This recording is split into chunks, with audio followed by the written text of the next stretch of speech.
life is short, so we don't do intros around here. Anyways, in this case, we're going to be doing an unboxing of a H610M-E D4 Prime motherboard. I got this because I'm about to upgrade from my 10700F and my H410-HDV motherboard. I liked it. Well, my computer was cool, but guess what? It sadly wouldn't let me like unleash the power limit. So when it came to editing videos, what would have been 2 minutes worth of rendering time is now 4 or 5. I mean, that's not that big, but when you go from 40 minutes to 20, you got a problem. Or should I say from 20 to 40, once the power goes down, you got a problem. But anyways, what you're going to get is the board. Anti-static bag, of course. I'm gonna pull this out. Sadly, I didn't bring my tripod stand, but in my defense, this kind of wasn't playing this video itself. Hold it. All right, I had to pretty much pull this thing up to get to a SATA cable. Hold on, is that, whoa, they actually give you 2 SATA cables. I'm kind of shocked with that, I'm not gonna lie to you. Usually they seem to give you 1, if that. You get the driver disc, which, I mean, who actually uses these in 2022? Most desktops don't even, or should I say most cases, don't even allow for a disk drive or DVD-ROM, whatever you want to call it.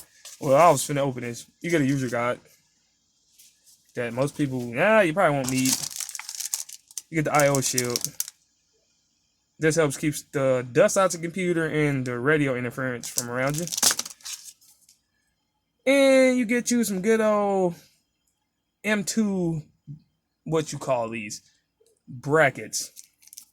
Well, actually standoffs. Yeah, you get some M2 standoffs. Last time I bought a motherboard, I threw this thing away not knowing it was for the M2 drives, which I just bought 2 of these, which I'm going to quickly show y'all. I bought 2 of those. And see, I actually know what to do with these time. This will be just a little quick view of the board itself. I apologize, I don't have the best lighting in my current setup right now. Usually I would be doing this in another room. But as y'all can see, not only does this board look clean in real life, it's actually pretty clean on video. And if you're wondering why I'm not picking the board up, I'm not grounded to anything and I don't want to risk shocking this board. And I just got it too. And yeah, the main reason I kind of upgraded to this because of those M2 slots. My old board didn't have any. Now there is a revision of my board with an M2 slot, but what's the point of going from one 10th gen board to another? Well, at least in that case, they're both budget weak boards. But there you go. PCI 4.0, 2 RAM slots. What else would you probably care about? Y'all already seen the 2 M2 slots. Got all the SATAs right there. But that should wrap this video up.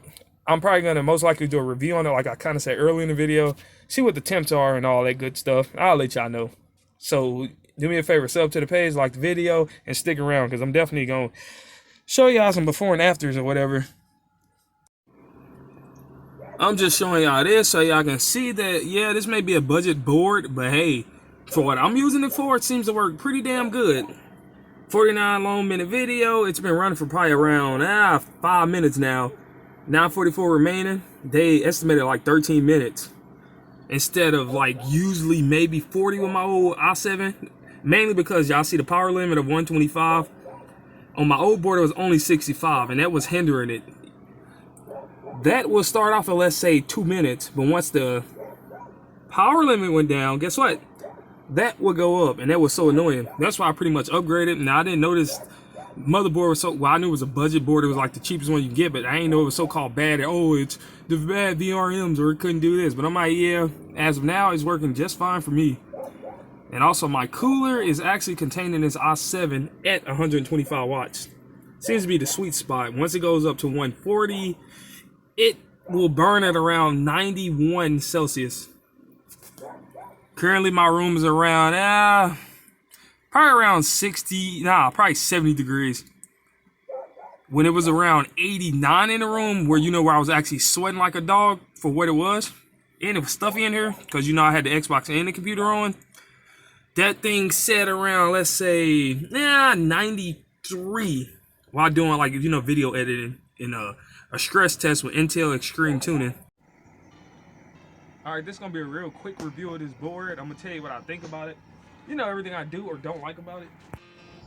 Now, I'm used to having budget boards. I've never paid more than $70 for a board. In this case, I paid $100.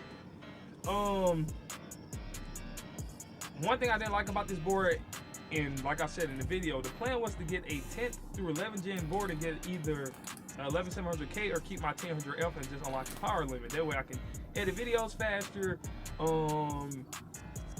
play games a little bit better in that case. Not much of a difference between 11700K and like a 1000F. But anyways, like I said, this board only has 4 USB 3.0 ports. Well, it's like a Gen 2, but whatever. I wanted 6. My other board I was gonna buy had 6.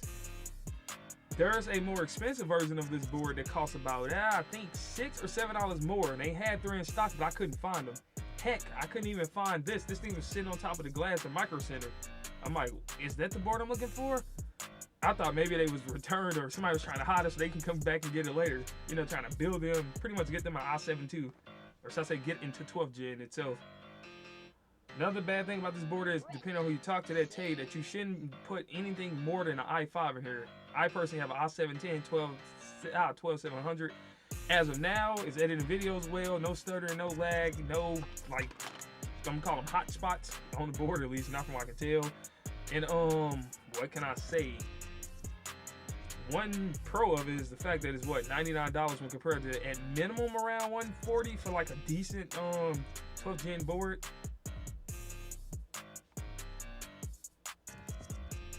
Another good thing is the fact it does come with 2 M2 SATA drive slots, or whatever you want to call them, M2 keys. That was one thing my old board didn't have, which once again I've said in the video. The computer I built downstairs that y'all saw me post on, I forgot what I called them, but you know, that thing had an M2 slot, and I said, damn, cable management would be a whole lot easier if I had, let's say, 2 or 3 of these in my case.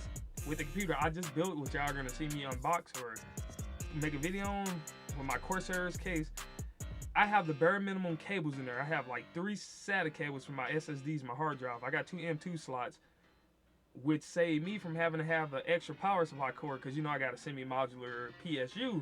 But now I don't have to have a whole extra cord. It's so much easier to put that power supply in and to, like, you know, contain the cables. Now, one bad thing I forgot to mention is the fact that this thing only has 2 RAM slots, which, you know, making those combinations is pretty, well, it will make making a combination, let's say like 24 gigs damn near impossible from around. Now I guess you could do 16/8, but y'all know what I'm saying. Now I personally only use 2 16 gig sticks, so I don't care. But on my old setup, I had like a 16 gig and a 20 gig stick, you know, 20 total. I mean 16 and 4, but in this case, a lot of people were knocking this board for that. I mean, heck, just get a 16 gig stick and an 8 gig stick. Wow, that's 24. Or just get 2 16s. What else would you want to do? Get 22 gigs RAM total, if that's even a thing in this day and age. One good thing I forgot to mention, which is, I guess, it's modern day tech, so it should be there anyway, but they have a PCI 4.0 lane. So my graphics card should be about 10 frames faster when compared to being held back by 3.0 on my old board. One con, they have like some ancient technology on the back of this thing. They got like the old, I forgot what you used to call it interface, but you know, the circular plugins for the mouse and keyboard. And they have a VGA output. Why? Who's gonna use that? Another bad thing that this thing got popped for by a lot of reviewers that I don't personally care for is the fact it only got 3 audio jacks in the back. You know, mic, line in, and I forgot the name of that pink one. Or should I say that light bluish one? But anyways, if you're one of those people who make music, this isn't the board for you. But heck, if you make music, you would have most likely paid $150, $200. You know, you would have got you a board. You would have got a budget board to try to make some high quality music with. At least it does have an RGB header on it. Now, y'all saw the strip I had on my computer. That's from my old computer. I didn't feel like spending $10 to $15 to, you know, get an RGB strip. Like, I really don't care for RGB. This build currently has none whatsoever besides the LED light that y'all saw, you know, taped to the bottom and around the case. I only put that on there so I can actually see inside the computer if need be.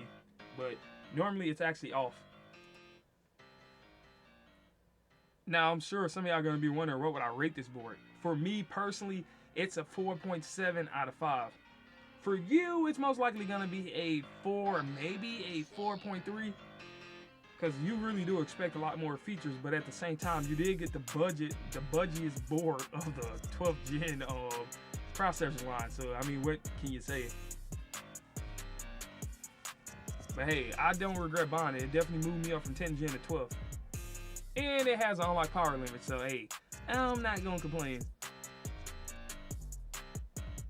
But heck, I guess that wraps this video up. If you found it to be helpful, please like and sub to the page. Join me on the battlefield sometimes. Same name as my YouTube channel.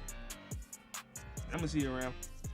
I bore witness to the manifestation of humanity's rage.